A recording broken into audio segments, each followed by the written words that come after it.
Welcome to the Deep Dive. Our mission is simple. Take complex source material, extract the crucial knowledge, and, well, give you that shortcut to being truly well-informed. And today, we're tackling something pretty monumental. We're diving deep into W.E.B. Du Bois' 1903 masterpiece, The Souls of Black Folk. Yeah, this is a book that just fundamentally shifted how America understood race, power, identity, all of it. Absolutely. It's incredibly rich. Right. Part sociology, part history, part personal story, even part poetry. Our sources today are basically detailed notes and analyses drawing directly from Du Bois' chapters. We're following his framework. And the power, really the whole engine of this book, is that core thesis. The one Du Bois laid out for the whole 20th century. Honestly, it still hits hard today. You put it so plainly. The problem of the 20th century is the problem of the color line. That relation, as he put it, between the darker and lighter races, globally, but especially right here in America. And that's not just like a political observation. It's a whole way of seeing. Du Bois gives you the lens. You know, you have to look through it to understand everything else he talks about. So to really get it, we need to unpack the big ideas he introduces, right? Those foundational psychological concepts. Exactly. Then look at his really sharp critique of Reconstruction. Then there's that famous debate he had with Booker T. Washington about the best path forward for Black progress. And we can't forget the ground level view, that dive into the economic reality of the Black Belt. Right. And finishing with that enduring spiritual piece, the sorrow songs. It all ties together. Okay, sounds like a plan. Let's start where Du Bois does, with that really personal experience of being separated. Yeah, he roots these huge sociological ideas in something incredibly specific, a childhood memory. It seems almost insignificant at first. That moment in the New England schoolhouse with the visiting cards. That's the one. He describes this innocent scene, kids exchanging these gorgeous cards, total childhood normalcy. But then the new girl comes in, the tall girl. And when he offers his card, she just refuses it. Peremptorily, with a glance, he writes. It's not necessarily aggressive, but it's final. And in that instant, boom. The world shifts. Completely. He says, a shadow swept across him. He realizes he's separate. He's shut out from their world by a vast veil. The veil. It's such a powerful metaphor. Not quite a wall, but something you can't quite pass through and they can't truly see through either. Precisely. It's this barrier of non-recognition. You're not seen as you. You're seen through this filter, this haze of race. It's an external label slapped on you. And his first reaction is fascinating. It's not passive acceptance. It's almost defiance. Absolutely. He holds their world, the world beyond the veil, in common contempt. He decides he's going to live above it, in a region of blue sky. He pushes himself. To beat them at everything. Academics, physical stuff, hit their string heads, as he puts it. Yeah, that striving, that fierce need to prove himself, it's a survival tool. But Du Bois is clear about the cost. That contempt, that fine contempt, it starts to fade. Why? Because the things he actually wants, the opportunities, the respect, the jobs, they're still controlled by the people behind the veil.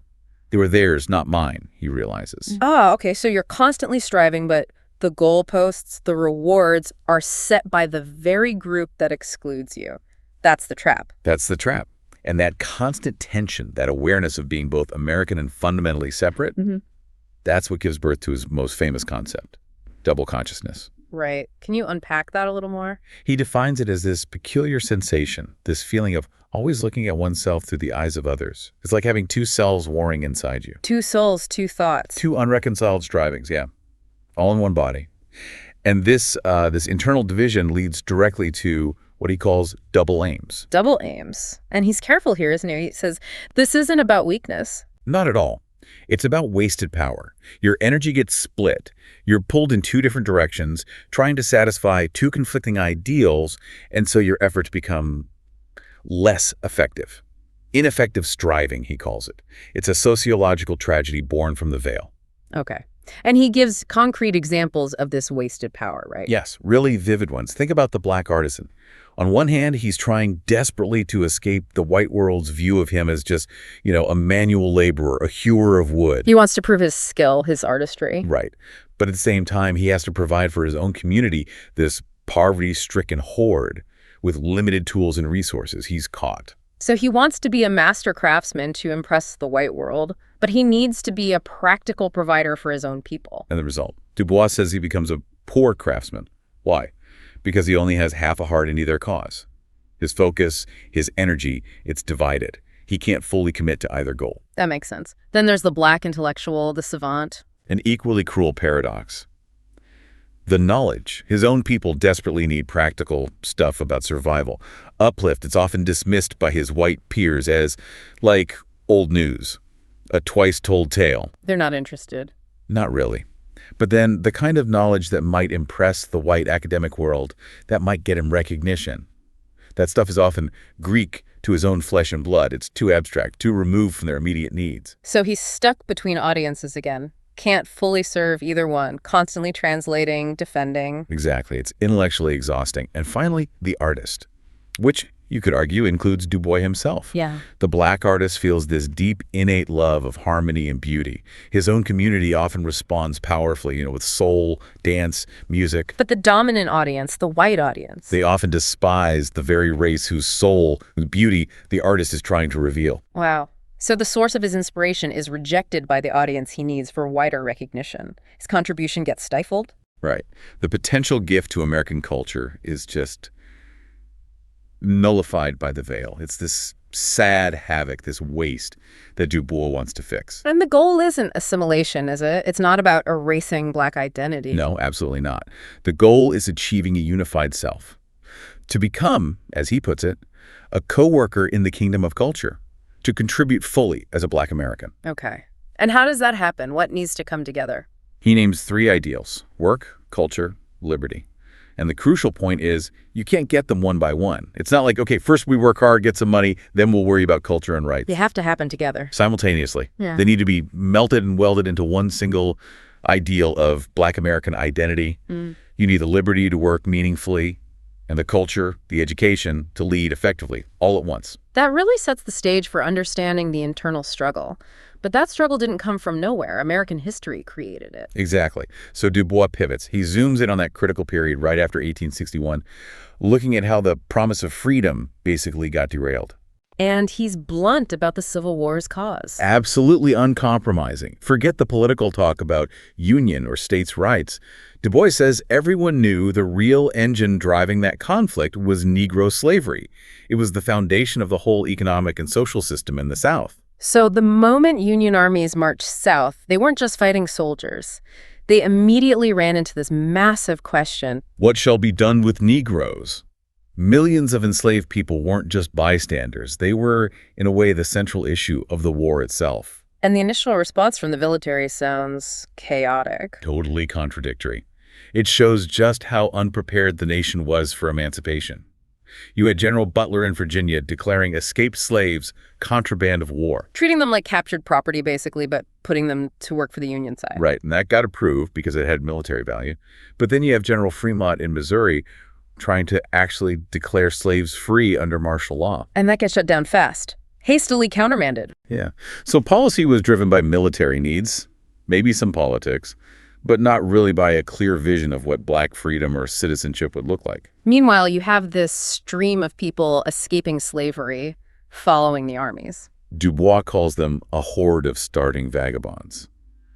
They were a resource, sure, but also a massive humanitarian crisis. And this chaos, this pressure, forces the creation of the Freedmen's Bureau. Right, this sort of temporary government agency. He calls it a singular and interesting experiment, totally unique in history, trying to tackle enormous social problems on the fly. You get these kind of ad hoc governments springing up wherever the army went. These weren't just small relief operations, were they? No, they were serious attempts at governance, almost like nation building in real time. Look at the examples Du Bois dug up. You had Pierce's Port Royal plan in the Sea Islands, trying to set up free labor contracts, wages, property rights. And General Banks in Louisiana, that sounded huge. Enormous. Basically running a civil government for, 90,000 black people, managing payrolls, courts, taxes, schools, a budget over $100,000 a year back then. Wow. And Colonel Eaton in Tennessee and Arkansas overseeing 100,000 freedmen? Yeah, these guys were trying to invent a free society from scratch, right in the middle of chaos. And there's that moment after Sherman's march. The description is intense. Oh, yeah. The conqueror, the defeated Confederates, and this massive, dark human cloud of freed people following the army. Starving, desperate, that immediate crisis, the need to settle people somewhere, leads to Field Order Number 15. Field Order 15, that's the origin of the 40 acres and a mule idea, right? Yeah. Even if it wasn't exactly that. Exactly. It reserved coastal islands and abandoned lands specifically for Negro settlement. It felt like, finally, a concrete commitment from the government. Yeah. Land, economic independence. It seemed possible for a moment. But Du Bois says the Bureau's mission was basically impossible from the start. Pretty much foredoomed, he argues. Think about it. You're trying to uplift 4 million people who've been subjected to a system specifically designed to crush their autonomy, their family structures, everything. Emasculated, he says. And you have to do this right after a brutal war. And critically, you're doing it surrounded by the former enslavers, people who are stricken and embittered, and who find the very idea of black people having political or economic power absolutely unthinkable. Failure was almost baked in. And this failure, this lack of real power for freedmen, leads directly to his big argument about voting rights. Yes, the absolute necessity of Negro suffrage. He says the choice in the late 1860s wasn't really between, say, full voting rights and maybe some limited version. The real choice was between suffrage and slavery. Why such a stark choice? Because Du Bois looked at the record. Post-war, not a single Southern state legislature was willing to let black men vote or accept free black labor without slapping on severe restrictions the black codes. These codes were basically designed to recreate slavery in all but name, through things like vagrancy laws and contract enforcement. So the vote wasn't about gaining political power initially, it was self-defense. It was a shield, the only tool black people had to force the South to actually accept the war's outcome and secure basic economic freedom. But, and this is the tragic part, Du Bois acknowledges the consequence. Granting the vote under those hostile conditions. Ended a civil war by beginning a race feud. Precisely. It solved one problem by creating another deep-seated one. And eventually the Freedmen's Bureau is dismantled in 1872. What's left behind? What Du Bois calls a heavy heritage. Despite all the effort, the bottom line was stark. The Negro is not free. Especially in the rural South, the Gulf states, many black farmers fell right back into peonage. Economic bondage again. Bound by debt, by contracts, by local custom. He calls it a slavery more grinding than the first, in some ways. They were left as a segregated, subordinate caste, facing economic exploitation and, crucially, taxation without representation. That historical betrayal, that failure of Reconstruction, that's what locked in the color line as the problem for the next century. That's Du Bois' argument. It set the stage for everything that followed, including that huge philosophical clash over how Black America should respond. Which brings us right to that famous debate, the intellectual showdown between Du Bois and Booker T. Washington. It's all laid out in that chapter of Mr. Booker T. Washington and others. Right. And Washington's rise, his prominence, it happened at a very specific time. After 1876, right, when Reconstruction was basically over politically and spiritually. Exactly. The country was kind of tired of the moral arguments about race. It was shifting gears, the focus turned towards economic growth, industrial development. The nation was concentrating its energies on dollars, as Du Bois puts it. And Washington's message fit that mood perfectly. It really did. It seemed simple, practical, and crucially, conciliatory to the white South. Du Bois sums up Washington's program really clearly. What were the key points? 3 main things. Focus on industrial education, practical skills. Second, conciliate the South, don't antagonize them. And third, basically, submission and silence as to civil and political rights for the time being. The idea being build economic strength first, prove your worth through hard work and reliability, and then maybe civil rights would naturally follow. That was the core logic. Yeah. And Washington was incredibly effective at promoting it. Du Bois gives him credit for his enthusiasm, his perfect faith in this path. Tuskegee became this powerful symbol. And Washington became the spokesperson, not just for black people, but accepted by white leaders, too. Yeah, Du Bois calls him a leader of 2 races, a compromiser, who managed to gain the ear of the North, the South, and the black community. That was unprecedented power. But Du Bois wasn't buying it. His critique is just devastating. He goes right for the core assumptions. He argues that Washington's policy, by counseling submission, basically accepted the premise of black inferiority, even if temporarily. And that, Du Bois believed, undermined the very progress it was trying to achieve. This is where we get the triple paradox. Yes, Du Bois lays it out. Washington is asking black people to give up, at least for the present, 3 critical things. Political power. Insistence on civil rights. And higher education for the brightest minds. Right. And then Dubois shows why giving up those three things makes Washington's whole economic first strategy impossible. It creates these paradoxes. Okay, let's break down the first one, the political and economic link. Washington says become artisans, farmers, business owners. Build that economic foundation, Right. the American dream, right? But Dubois asks the killer question.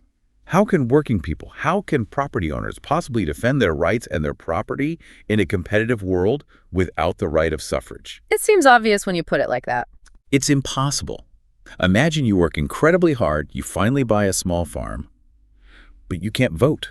You have no say over the sheriff who's supposed to protect you, the judge who interprets contracts, the official who sets your property taxes. Your economic gains are totally vulnerable. Completely. Your taxes could be jacked up unfairly, your contracts might not be honored, your basic rights could be ignored. Political power isn't some abstract luxury. It's the shield that protects economic progress. Telling people to drop the shield while running into battle, it just doesn't make sense. Okay, paradox number 1. No political power means no secure economic progress. What's the second? This one's about self-respect, about manhood. Washington advised accepting segregation, putting up with discrimination, basically playing the subordinate role for the sake of peace and economic opportunity. Civic inferiority, Dubois calls it. Yes, and Dubois warns that constantly counseling submission like that is bound to sap the manhood of any race in the long run. Because true freedom isn't just about money. It's about dignity. Self-respect, Dubois argues, is worth more than land and houses. If you teach a whole generation that survival means swallowing insults, smiling through injustice, suppressing righteous anger, you damage something fundamental inside. You risk creating people who are just playing a role, not living authentically. Exactly. You risk them becoming the criminals and hypocrites, he warns about later people who conform outwardly but are broken or deceitful inwardly. Powerful. Okay, the third paradox. This one targets education policy and brings in the talented 10th. Right. Washington famously emphasized industrial training, vocational skills, the Tuskegee model.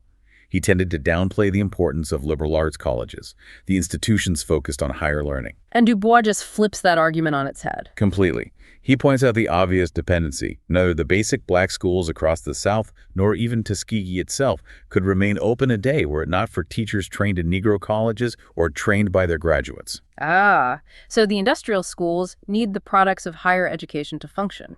Of course. Where do the teachers come from? The principals.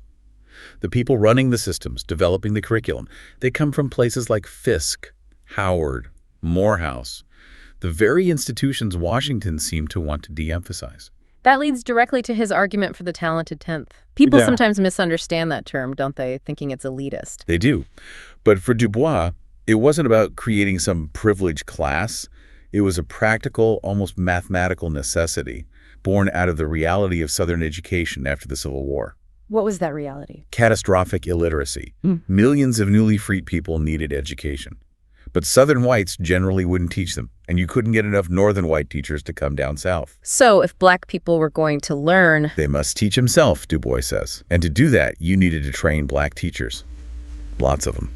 Quickly. he actually maps out the stages of how education developed post-war, doesn't he? Yeah, showing that the most effective strategy, the thing that actually worked, was establishing these Negro colleges specifically to train the trainers. The goal was ambitious. Create maybe 30,000 black teachers to attack mass illiteracy. So the talented 10th strategy was about identifying potential leaders and educators and giving them the tools they needed to lift everyone else. Exactly. History showed it worked. Du Bois even points out the irony that Washington himself was a product of this system, educated at Hampton, which was part of that initial wave of higher training institutions. So this whole debate really boils down to a different theory of how progress happens. Fundamentally, Washington push from the bottom up with practical skills. Du Bois. Yeah. You also need a pull from the top. Society is often lifted by the exceptional men, the leaders, the thinkers, the talented 10th, Why was that internal leadership so crucial for Du Bois? because of the frightful chasm at the color line. Given the intense racism and segregation, relying on white guidance or leadership for the black community wasn't just impractical, it was often insulting and ineffective.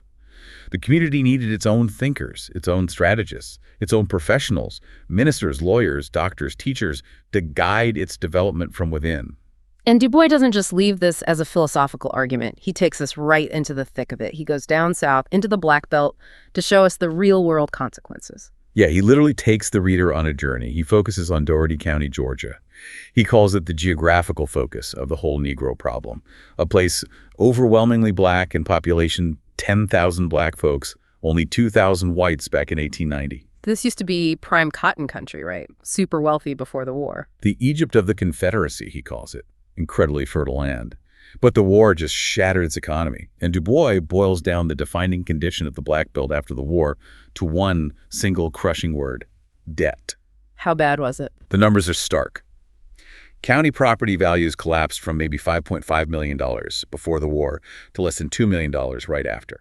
And then cotton prices just tanked, fell all the way to 4 cents a pound by 1898. So the whole system was bankrupt, the old planter class was ruined. And replaced by a new class of creditors. Merchants, some Yankees, Jewish merchants, he notes, other immigrants, basically anyone with capital who could exploit the situation, often ruthlessly. And you see the human cost immediately in the living conditions. Oh, absolutely. Yeah. He describes the housing. Most black farm laborers lived in these tiny, rundown cabins, 1 or 2 rooms, often no glass in the windows, no plaster on the walls, just basic rough shelter. And the crowding, that statistic is shocking. It really is. He calculates it as 25 people for every 10 rooms. That's worse, he points out, than the worst tenement dominations of New York at the time. It's a picture of extreme poverty and physical hardship driven by the economic system. And that system, the engine of this poverty, was the Cropleyan system. Yes. This is the heart of the economic problem. It's basically modern serfdom, Bois argues. The local merchant becomes everything.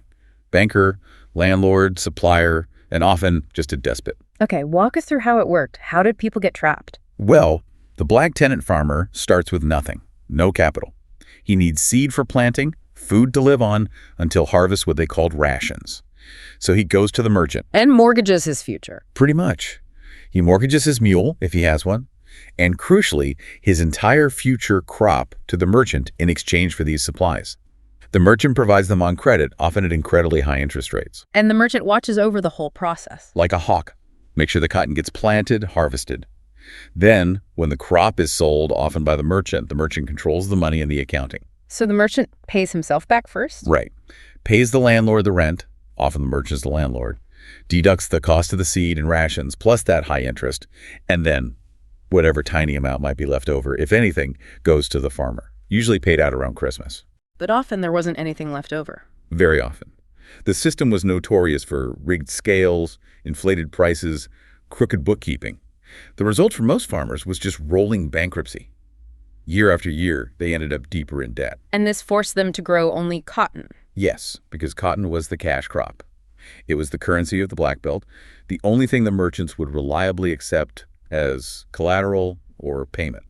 So no crop rotation, no growing food for yourself, just cotton, cotton, cotton, which depleted the soil and kept farmers dependent. So the vast majority were just stuck. Work for board and clothes, as Du Bois puts it. Exactly. Trapped in hopeless debt. He captures the bitterness perfectly with that quote from the farmer, Luke Black. Remember that? Yeah, the raw frustration.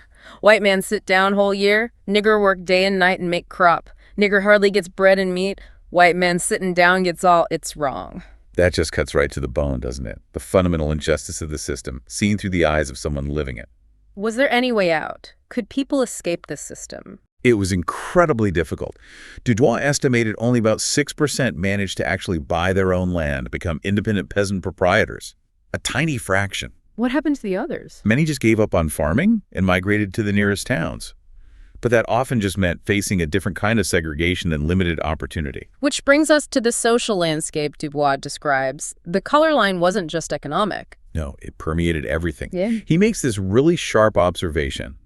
Between the best, most educated, most refined people of both races, there was almost no community of intellectual life. Yeah. They lived in totally separate social worlds. There was one place the line blurred. Yeah, and it's a damning point. He says the color line wavers and disappears at the bottom rungs of society, in the saloons, the gambling dens, the brothels. So the only real integration happened in vice. Pretty much. It's a stark illustration of how the rigid caste system at the top corroded society, allowing connection only in spaces outside respectable life. And he brings all this crushing reality together in the story of John. The coming of John. It's such a powerful, tragic narrative.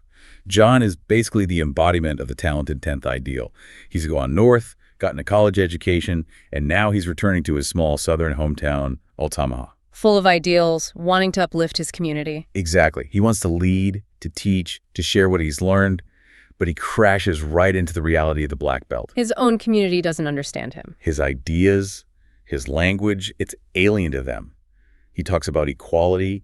He critiques the internal divisions, the petty fights between the local black churches. And how do they react? With a painful hush. Then an old preacher stands up and basically accuses him of being arrogant, of trampling on the true religion. John, the intellectual, is speaking a language they don't understand, disconnected from their immediate survival concerns in traditional ways. And the white power structure, how do they react to John? That comes through the local white patriarch, Judge Henderson. John goes to him, maybe naively seeking support to start a school. And the judge just puts him in his place. Immediately reinforces the caste system, tells him, go round to the kitchen door, John, and wait. And then he lays out John's real mission, according to the White South. Which is? Teach the black children the basics, yes, but primarily teach them to be faithful servants and laborers as your fathers were. Keep them in their place. No culture or liberty allowed, just basic vocational training for subservience. So John's dream of uplift is completely blocked. By both sides, in a way. Yes. And then comes the final tragedy. The judge's entitled white son harasses John's sister, Jenny, and John snaps. He kills him. In this sudden eruption of all the pent-up frustration, humiliation, and rage, it's a moment of violence born directly from the pressures of the system. And his reaction afterwards is really striking. It is. It's not immediate guilt. It's this shocking sense of release, of freedom. Yeah. He feels like he's finally broken the chains, even through this terrible act. He tells his mother, Mammy, I'm going away. I'm going to be free. He flees north. Yeah. And his final thought is haunting. Not dead, but escaped. Not bond, but free.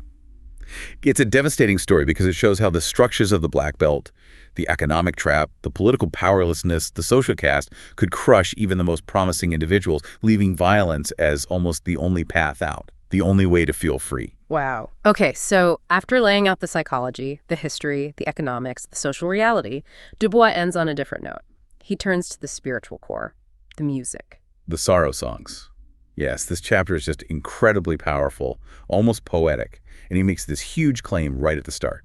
That these songs, the Negro folk songs, are essentially America's classical music. Pretty much. He calls them the soul American music, the most beautiful expression of human experience born this side the seas. It's a bold, defiant statement, reclaiming this art form. And he connects them directly to history, doesn't he? Tracing their lineage. Yeah, he doesn't just present them as timeless artifacts. He mentions early mentions in the 1830s how they gained wider attention during that Port Royal experiment in the Civil War, when Northern whites first really heard them sung by large groups of freed people. And the Fisk Jubilee singers, their story is amazing. It really is. These students from Fisk University traveled the world, singing these spiritual songs born directly out of slavery and oppression, and they raised enough money to build a major building on campus, Jubilee Hall. So the building itself is literally built from the songs. Exactly. Music transformed into bricks and mortar. Suffering transformed into an institution of learning. It's an incredible symbol of resilience. What does Du Bois argue is the real message in these songs? It counters a common stereotype, right? Absolutely. He pushes back hard against that old racist image of the careless and happy slave. He says, no, listen closely. These songs are the articulate message of the slave. They are filled with sorrow, yes, but also protest, longing, and profound hope. They tell of trouble and exile, unvoiced longing, misty wanderings. They encode theology, history, philosophy, a whole worldview. They were a way to preserve dignity, community, and memory when everything else was being stripped away. He even gives examples of specific songs and their context. Yeah, he lists his 10 master songs. Think about Nobody Knows the Trouble I've Seen. Du Bois connected to a specific historical moment. When the government reneged on the land promise. Exactly. After Field Order 15 seemed to promise land, a Union general came to the Sea Islands and basically told the freedmen, sorry, the government's changing its mind, you're not getting the land. And the crowd started singing that song. Wow. So it wasn't just personal sadness, it was a collective political statement, a lament about betrayal. Precisely. It shows how theology and historical experience were woven together in the music.